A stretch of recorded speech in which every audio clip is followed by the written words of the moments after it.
Welcome student to the Calcutta University e-content platform. I'm Kumari Pallavi, Assistant Professor of Mass Communication Department. Today I'm going to discuss a topic from the course that is Development Communication for BA Journalism and Mass Communication program. In today's presentation I'm going to discuss about the basic needs approach. So in this lecture, I will introduce the basic need approach and I will discuss the different definition given by different scholars of basic needs approach and the genesis of basic needs approach, different objective characteristics and the criticism of the basic needs approach given by different scholars. I shall begin my lecture by giving the introduction about the basic needs of theory, as there is no single universally accepted definition of basic needs or of what a development effort aimed at meeting basic needs would comprise, nor is there a uniform vocabulary to describe the various elements. There is instead a wide spectrum of meanings ranging from at one extreme a minimal list of those things which are required by human beings for their survival, that is food, shelter and clothing, to at the other extreme an emphasis that human needs are not only physical but also psychological, not absolute but relative to what is enjoyed by other people in society, not finite but expanding as the satisfaction of one need gives rise to another. The, as I have already told you that there is no universal definition of this approach, then also some scholars has defined it as per their field of interest, as Kukoyuk defined quote unquote as our first concern is redefine the whole purpose of development. This should not be to develop things but to develop man. Human beings have basic needs, that is food, shelter, clothing, health, education.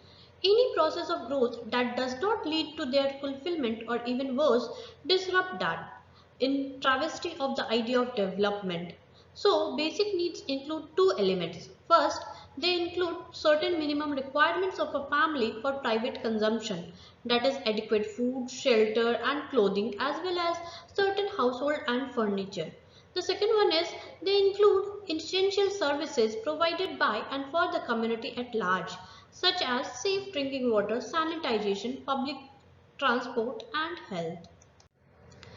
So the basic needs approach was introduced by the International Labour Organization's World Employment Conference in 1976. It was proposed that the satisfaction of basic human needs is the overriding objective of national and international development policy. This approach to development was endorsed by governments as well as workers and employers organizations from all over the world. Basically, it received worldwide support at the World Employment Conference convened by the ILO, when the member states agreed that strategies and national development plans and policy should include explicitly as a priority objective the promotion of employment and the satisfaction of the basic needs of each country's population. The conference adopted a program of action which included a comprehensive and wide-ranging set of measures for the implementation of a basic needs strategy. Since then, the basic needs approach has been endorsed in several other forums, including the Economic and Social Council of the UN and the Non-Aligned Summit Conference held in Sri Lanka in September 1976. The growing support for and endorsement of the basic needs approach has inevitably been accompanied after an appropriate interval by a rising tide of criticism which has conic from many quarters and taken many forms. But the basic needs approach has some specific objectives which should be followed and should be complete if you are using the basic need approach for an overall development of a community or a country as a whole. So what are those do you know what are those objectives?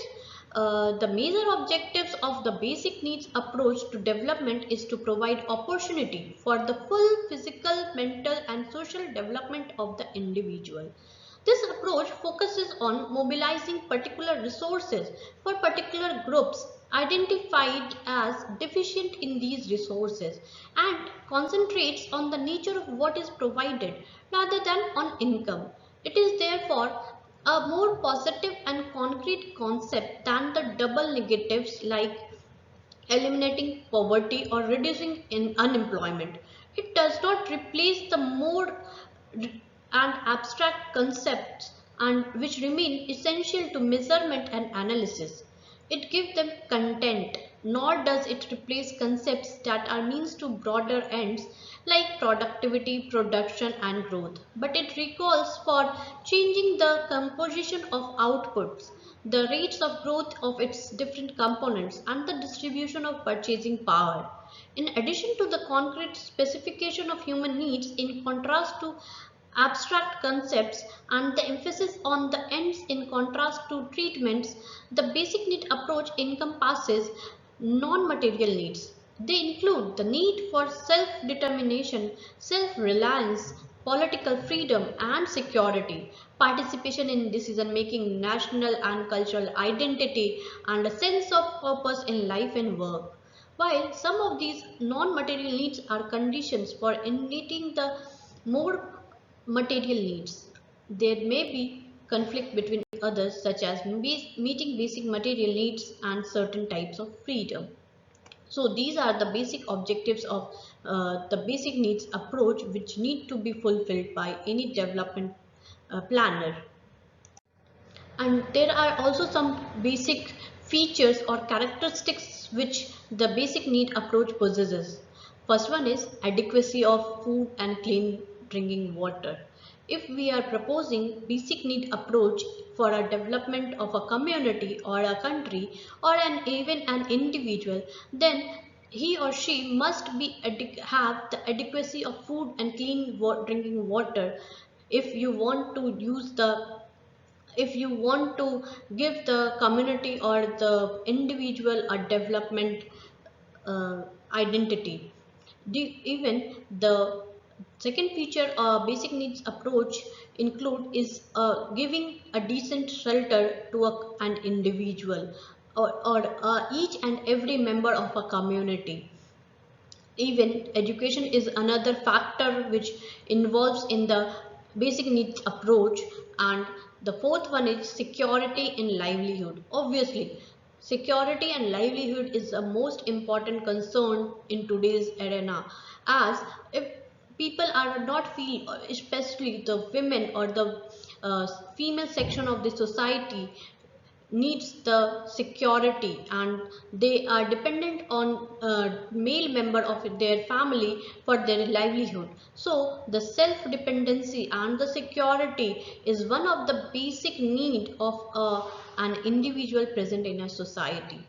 The another factor or characteristics of the basic need approach is adequate transport. Every member of the society should have or avail an adequate transport facility. If a community or a country or a nation is providing their community member or their citizen an adequate transport facility, then they are it can be said that they are using the basic need approach for their development. And the sixth one is people's participation in decision making process. So in any democratic country, the decision making process or the participation of in the decision making process is one of the most important characteristics of of a democratic country. So even and that is why it is also mentioned under the basic need approach that people's participation in decision making is one of the most important characteristics of the basic need approach, as if the people is have no say in any decision, then the process of democracy and the development hampers. The another characteristics of basic need approach is upholding an individual's dignity and self-respect. As you all know that individual's dignity and self-respect is very important for self-esteem of an individual. If a person in a country have not availed a facility of self-respect, and if a community member haven't uphold an individual's dignity, if an community didn't uphold an individual's dignity, then the community member feel alone, or he feel left out. So he needs, as his basic need of to being in the community and to be part of the community, he needs that affiliation from the community, that their dignity and self-respect should be maintained by the community members. So these are the basic characteristics of the basic needs approach. So, Sandbrook has identifies two distinct basic need approaches, which label as conservatives and radicals. The conservative approach is perhaps most clearly represented in the publications of the World Bank. In general, the poverty problem is deemed to result from internal factors within each developing country. Hence, poverty can be overcome by policies directed at these internal obstacles to development. Consequently, strategies may be involved on a sectoral basis while the economic system itself is unchanged. The another one is the radical type of basic need approach. In this approach, a redistribution of income and wealth in developing countries has been projected so that an effective demand for basic goods and services can be created among the poor. At the same time, a redirection of the production structure away from luxury goods and services, catering for the needs of a privileged minority towards basic goods and services required by the poor is necessary. To achieve this, appropriate methods of production suitable to the low incomes of the poor must be used so that sufficient remunerative employment can be created. This does not mean that all capital intensive techniques will be rejected out of the hand, but instead a two-leg policy of labor intensity wherever possible and capital intensity wherever necessary is advocated.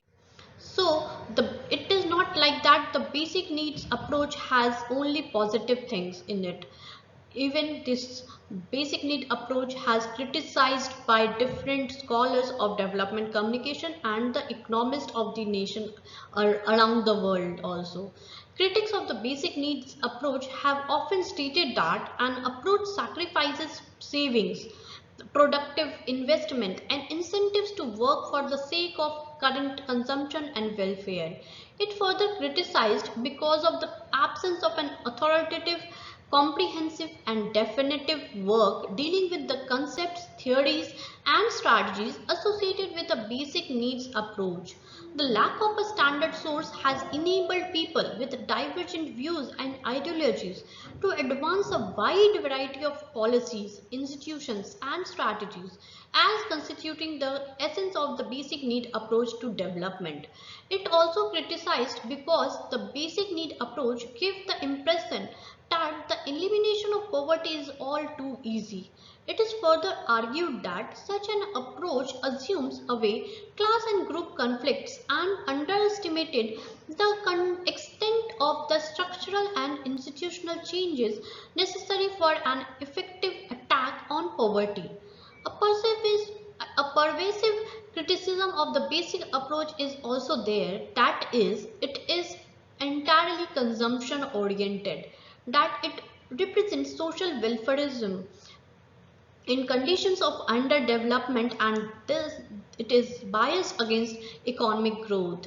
It is indeed true that such an approach puts overwhelming emphasis on the satisfaction of the basic needs of the possible social period. The another reason is that a basic needs strategy would perpetuate economic backwardness. It is pointed out that the basic need approach stresses the product icon of consumers as opposed to capital goods. of agricultural commodities as against industrial goods, the recommended intermediates and antiquated rather than modern and advanced technology. So that's it for all this session. Today in this lecture I have introduced the basic mean need theory and also discussed different definitions given by various scholars of development and economists. The origin of the theory is also very important to understand it. That's why I have also mentioned and discussed it in the lecture. With this I have discussed the genesis, objectives and characteristics of the theory. So the basic needs theory also faces criticism from different scholars. That's why I have also mentioned it in this lecture.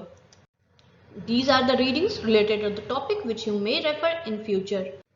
Thank you for your time. Please feel free to mail me on the given email ID for any further queries. Thank you.